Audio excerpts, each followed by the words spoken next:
Welcome to your first free GeForce DVD. This month and every month, we'll bring you the very best action footage from the very best GameCube and Game Boy Advance games.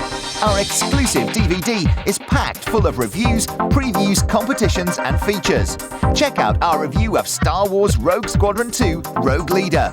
Luigi's mansion is looking gorgeous, not to mention a full preview of the incredible Starfox Adventures Dinosaur Planet. We also have 3 GameCubes and 5 copies of Broken Sword Shaddow of the Templars to give away. And if that's not all, we preview Diddy Kong Pilot, Sabre Wulf and Wolfenstein 3D on the GBA, and also review Rainbow Six Rogue Spear. So sit back and enjoy the first edition of GeForce DVD.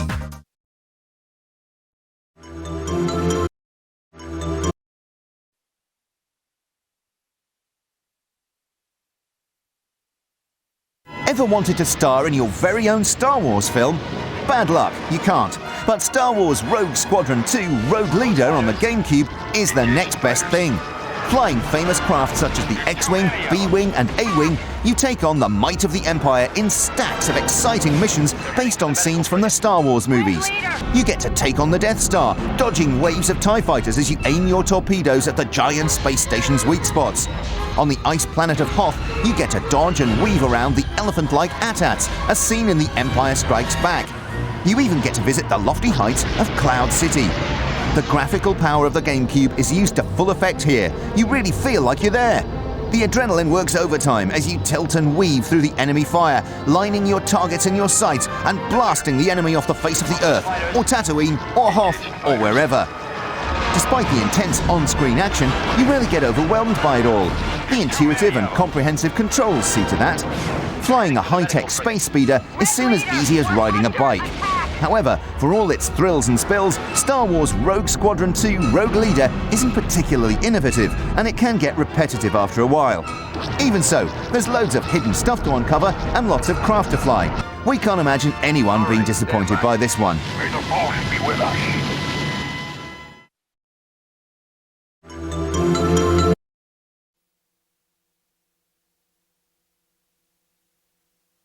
The GameCube's first Mario game is still some way off, but his brother's game is already here. Luigi's Mansion sees the other dungaree dude exploring a haunted house, desperately searching for his missing brother Mario. Don't expect a typical Mario-esque platformer though. Luigi's Mansion is a different creature altogether. The emphasis is on exploration, with secrets to uncover, puzzles to solve, and ghosts to catch. Luigi's 2 main weapons in his fight against the ghostly geezers are a torch and a vacuum cleaner. Yes, that's right, a torch and a vacuum cleaner.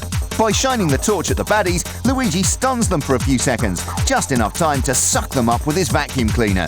The controls are weird at first, with one analog stick moving Luigi around and the other aiming his torch or vacuum cleaner, but you soon get used to them. It's an original and rewarding way of controlling your character, and it works really well. Luigi's Mansion looks really great too, and does a great job of showing off the GameCube's graphical capabilities. It's packed with detail, offers great interaction with other characters, and just oozes charm and style. Unfortunately, it's a little linear at times, and searching every nook and cranny of the mansion can be tedious at times. It's certainly not fast-paced either, and is slow to offer rewards. Maybe Luigi's Mansion isn't what we wanted from the GameCube's first foray into Mario's world, but it's a damn fine effort all the same.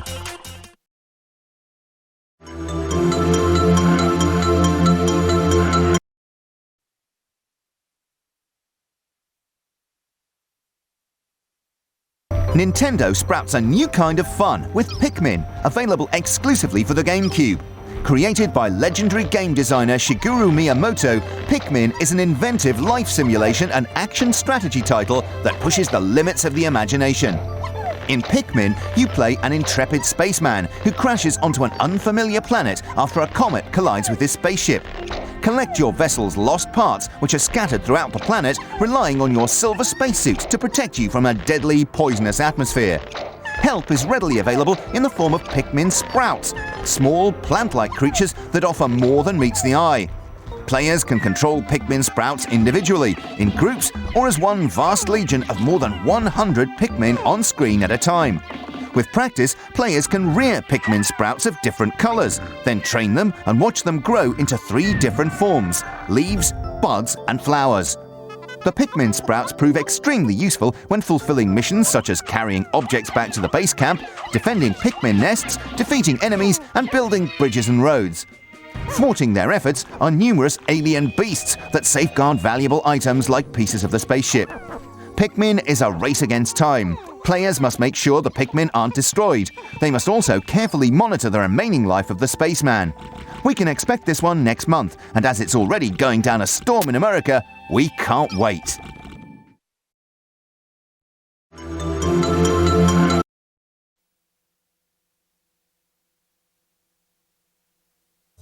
What do you get if you cross Batman with Tomb Raider and a Gamecube? Why, Batman Vengeance, of course. This is an incredibly versatile 3D action-adventure game, a single-player platform beat-em-up puzzle fest. Batman Vengeance has an incredible plot, played out through some great cutscenes. If you have 5.1 Dolby Surround, you're in for an audio treat too. In keeping with the atmosphere of the all-action cartoon show, Batman has a brace of baffling gadgets to hand. Look out for the Bat Grapple, Batarang, Batscope, and more. There's some hot sub-games on offer too, featuring Batman's famous vehicles, such as the Batmobile and the Batplane. What an impressive range of toys he has. The Batplane levels play a little like Starfox, which is cool. Unfortunately, for all the game's variety, the combat is very shallow. It's just punch, kick, and the odd special move. Working out where you have to be next is a pain too. Thankfully, it's not all bad news. There's some great challenges scattered around, and some interesting lever-based puzzles to solve. Batman Vengeance won't set the Gotham skyline on fire, but it's good fun and will appeal to fans of 3D action adventures.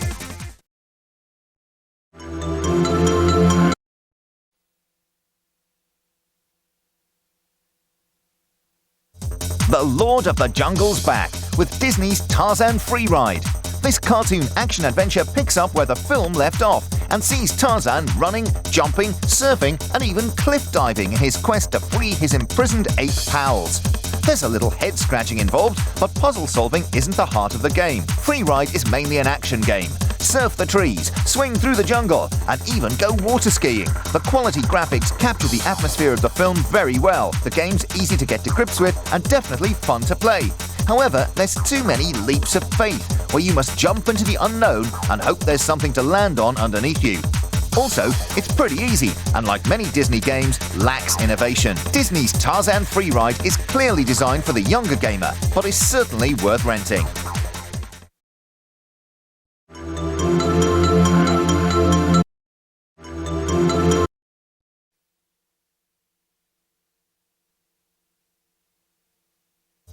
Ever wanted to smash Mario's face in?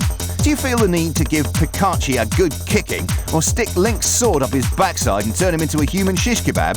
Well, soon you'll be able to. Super Smash Bros. Melee is an all-out scrap featuring a legion of Nintendo icons. Super Smash Bros. Melee builds on the original N64 game, pulling together your all-time favorite Nintendo characters. Look out for Mario, Donkey Kong, Link, Kirby, Yoshi, and more. Some characters haven't been seen since the long-gone days of the NES. Remember Ice Climber? No, nor do we, but he's in Super Smash Bros. Melee in a new revamped form. You can select characters based on their signature moves and weapons to battle opponents for triumph and trophies. Choose to battle against your buddies in a multiplayer mash, or opt for the all-new side-scrolling one-player mode. Throughout the game, opponents practice moves in a training mode that judges fighting ability and specific attack skills. Best of all, the tournament mode that can handle up to 64 entrants battling at the same time. With nearly 30 new offensive and defensive items to use in battle, and the ability to find and unlock secret hidden moves and new characters, competitors will have plenty of choices in their grueling match play. Can you become the ultimate Nintendo warrior?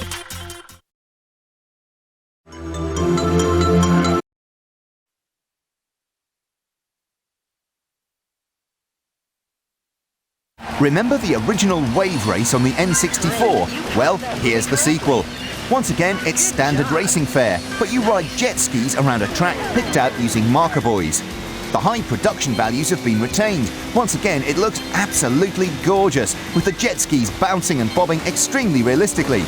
New to the Gamecube game is a turbo feature, which gives you limited turbo boosts for tackling the features correctly. The turning system has also been improved, with the shoulder buttons making your racer lean into the bends. There's even a crouch button to counteract choppy waters or batter your way through large waves. It's not easy to use, but for seasoned players, it's a real boon. Weather conditions greatly affect the way the races are played. As the waters get choppy, some obstacles are submerged, creating new routes and shortcuts. Also, steering and visibility are impaired by rough waters and rain. The only real drawback with Wave Race Blue Storm is its ridiculously steep learning curve. Sure, there's a tutorial mode to get you started, but as you enter the championship mode for the first time, the computer racers leave you eating their spray. You have to stick with it before it offers rewards, but the fun factor is there for those willing to persevere.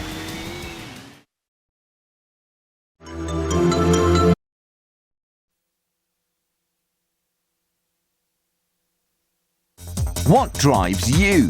The dreadful Sylvester Stallone movie was enough to drive you nuts, especially if you paid to watch it. But the GameCube game's a different matter. Driven has been polished and perfected in its transition to the GameCube. On the PlayStation 2, many thought it fell between two stools by attempting to combine arcade and simulation styles. The GameCube version is an arcade racer to its wheel nuts. There's less vehicle damage, it's harder to spin out on corners, and the tracks have been altered to make the game more playable. Don't expect an easy race though. The other drivers boast superb AI. They drive like they mean business, so you've got to work really hard to overtake. They sometimes make mistakes and crash though, which is cool. There's nothing worse than computer-controlled cars that drive like they're on rails. Don't expect to win the championship on your first go. Your car simply isn't up to it. To really do well in Driven, you must drive well enough to open the faster cars before you stand a chance of being the champ. There's 6 new music tracks included, and the sound is now Dolby Surround compatible, unlike the PS2 version. The multiplayer game has been sped up, and the car's handling is much more instinctive. In porting Driven to the GameCube, the developers took note of what people said about the PS2 version and came up with a much improved game. We should salute them for it.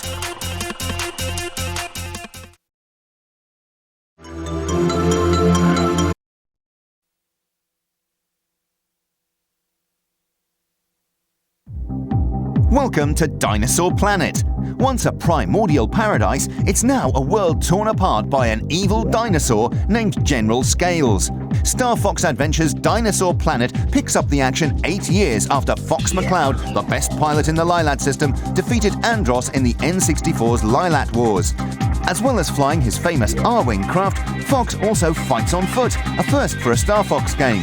He can also ride on the backs of dinosaurs. In Fox's hands, the magical staff with its many combat moves and transformations becomes the ultimate weapon, taking players to a new dimension of gameplay. Look out too for his new sidekick, Prince Tricky.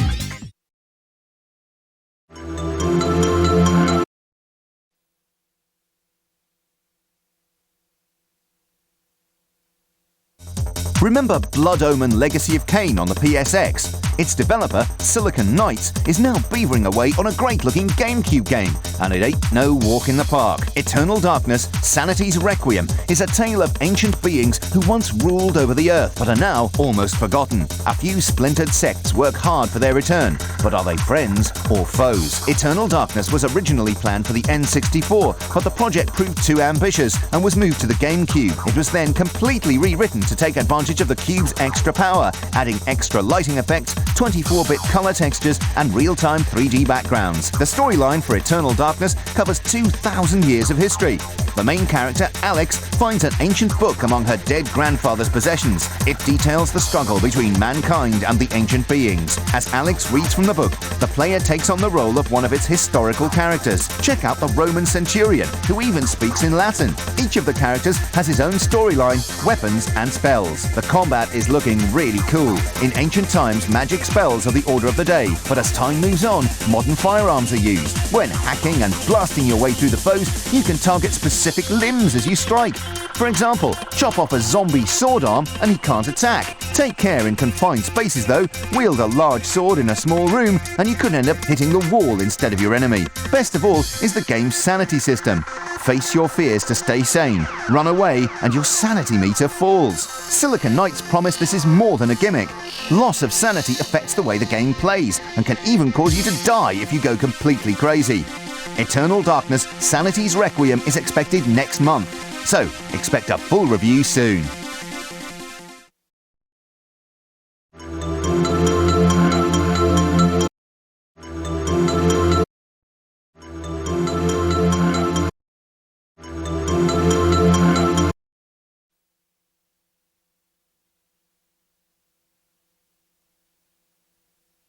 This is no mindless blaster. Rainbow Six Rogue Spear puts you in the fireproof boots of a counter-terrorist squad, rescuing hostages, intercepting bombers, and generally setting the world to rights. Pick your team members wisely. Each has his own ratings for speed, stealth, sniping, and more. Make sure you've got the right men for the job. After you've chosen your squad, it's time for action. The missions are varied and the terrain even more so. Arctic wastelands, deserted museums, and captured hotels all serve as backdrops for some good old terrorist trouncing. The presentation's top-notch too. The graphics do a fair job of recreating 3D environments using a top-down perspective, and the sampled speech really adds to the atmosphere. Listen out for faint footsteps. They show an enemy is nearby. To cap it all, there's some great multiplayer options. You can link up with a buddy and play a cooperative game, or even go to war in a Rogue Spear deathmatch. The Game Boy Color Rogue Spear game tried too hard and failed to deliver. No such problems here. Rogue Spear on the Game Boy Advance is a real thriller.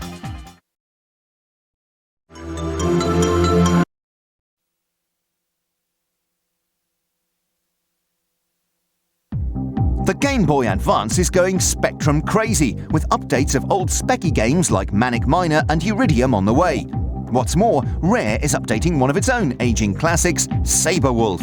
So lace up your boots and pull on some khakis, you're gonna go exploring.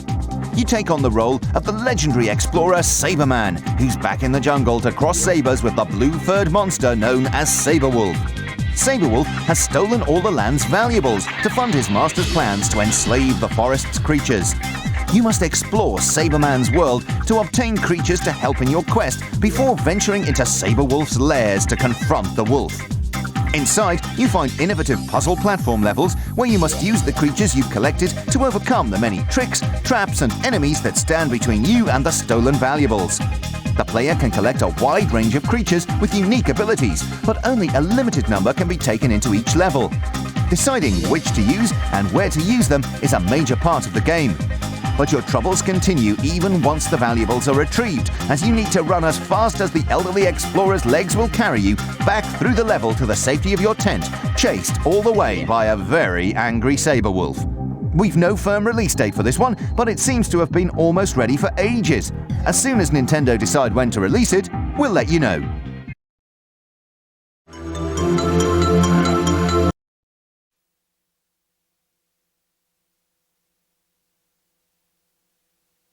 Although ID Software's Doom is credited with starting the first-person shooter craze, it wasn't the first game in the genre.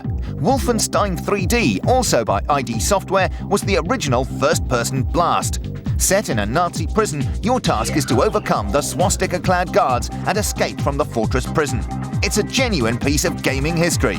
It certainly looks the part, with fearsome Nazi guards and cells full of stolen treasure for you to steal back. We hope it's a little more frantic when it's finally released though. However, it's also a very old game. Can Wolfenstein 3D match the standards set by X vs. Sever and Doom on the GBA? Only time will tell, but we're looking forward to finding out.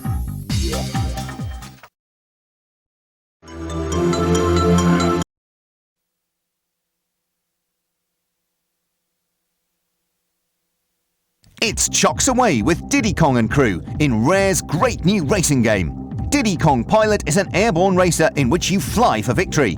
The game uses revolutionary tilt technology, with a motion sensor in the game cart being used to control your craft.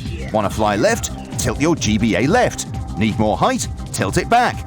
The tilt system takes some getting used to, but if you haven't the patience to persevere, you can fly with the D-pad instead. Choose your pilot from a squadron of courageous Kongs and crafty Kremlings, each with their own distinctive flying machines. The races take place on 3D courses, diving low over sandy beaches and climbing high over bubbling lava on your way to the checkered flag and victory.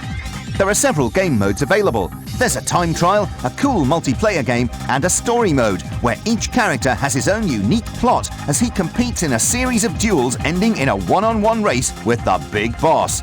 No release date has been penciled in for Diddy Kong Pilot, but the game's almost finished, so expect it soon.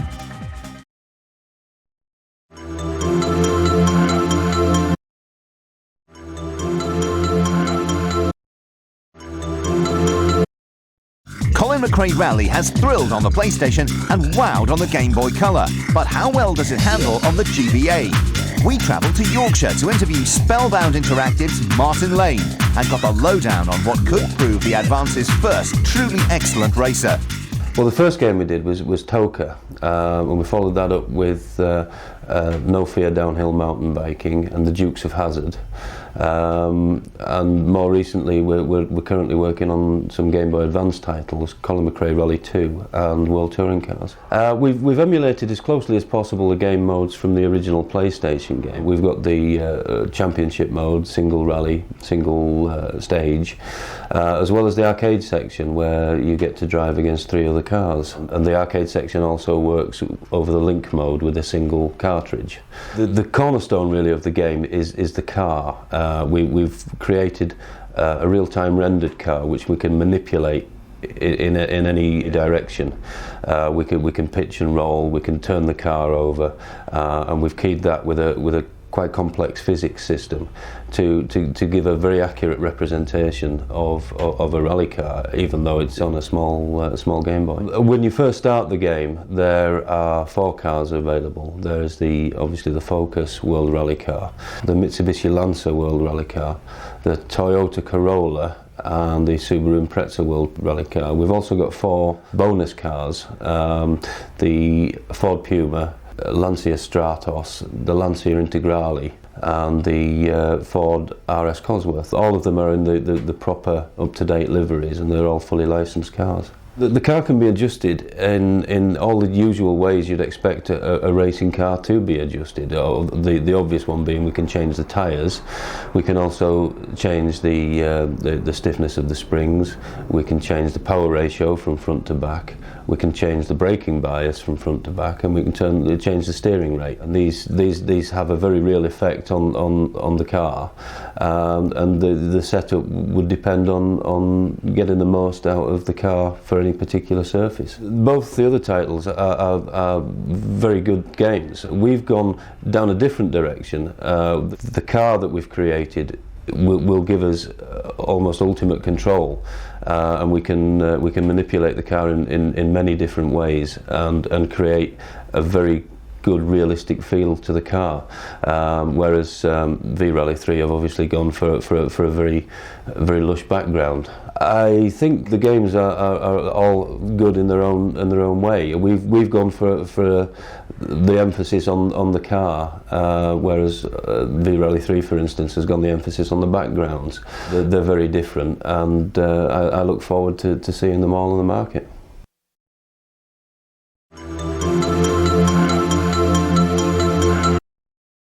On paper, the Xbox is a more powerful machine than the GameCube, but we reckon it's Nintendo that will win the battle of the next-gen consoles. The Xbox is basically a PC in a box. It's based on PC architecture, which means it's easy to port PC games to the Microsoft console. It also means it's hampered by the limitations of that machine. Developers working on both GameCube and Xbox titles are already saying the Cube versions run faster and look better than the Xbox games. The GameCube is really easy for developers to program. This means games will come together faster, leaving more time to tweak, polish, and generally improve gameplay. And better games is what it's all about. The price difference is not to be forgotten either. The Xbox costs almost twice as much as the GameCube, making Nintendo's machine far more attractive to gamers. And the more gamers buy it, the more games will be made. Coupled with the Game Boy Advance link-up feature, this gives Nintendo a significant head start. And let's face it, the Xbox will never have Mario, Zelda, or Donkey Kong. You made the right decision. GameCube rules.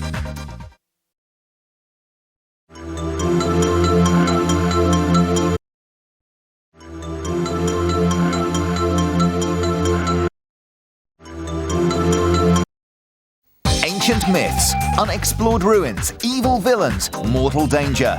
Revolution Software's Broken Sword Shadow of the Templars has it all. The Game Boy Advance's first official UK graphic adventure sees you playing detective across Africa and Europe, struggling to make sense of a murder committed by a man dressed as a clown. There's puzzles galore and scores of characters to interact with as you break the conspiracy of the modern-day Templars.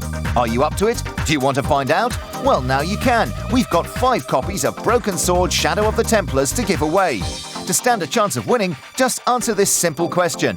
Who developed Broken Sword Shadow of the Templars? Was it A. Microsoft, B. Acme Soft, or C. Revolution Software?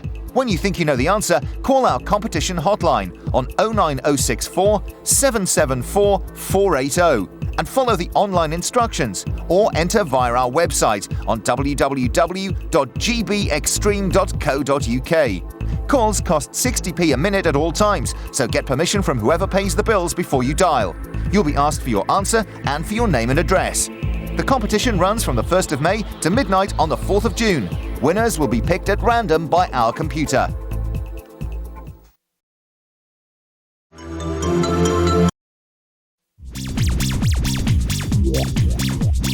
Everyone wants a Nintendo GameCube. It's the greatest games machine yet created, with stunning graphics, intense sound, and spellbinding animation. And sometime next year, the GameCube modem will be released, allowing online play and internet gaming. GeForce Magazine has 3 GameCubes to give away. That's right, folks, 3 lucky readers will each win a brand new Nintendo GameCube, the hottest console ever. To stand a chance of winning, just answer this simple question. How many joypad ports are there on a GameCube? Is it A. 2, B. 38, or C. 4? When you think you know the answer, call our competition hotline on 09064 774478 and follow the online instructions, or enter via our website on www.gbextreme.co.uk. Calls cost 60p a minute at all times, so get permission from whoever pays the bills before you dial. You'll be asked for your answer and for your name and address. The competition runs from the 1st of May to midnight on the 4th of June. Winners will be picked at random by our computer.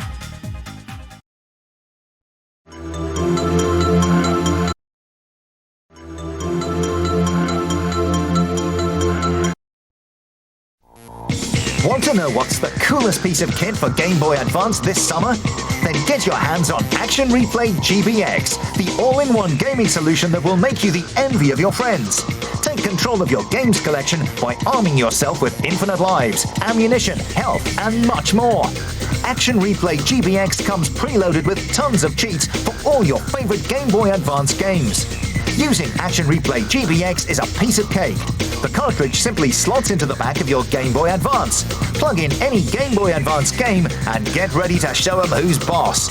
Just bought a brand new game? No problem. You'll find the very latest Action Replay codes in GBX magazine on www.codejunkies.com or by calling the Code Junkies hotline. You can enter new codes quickly and easily.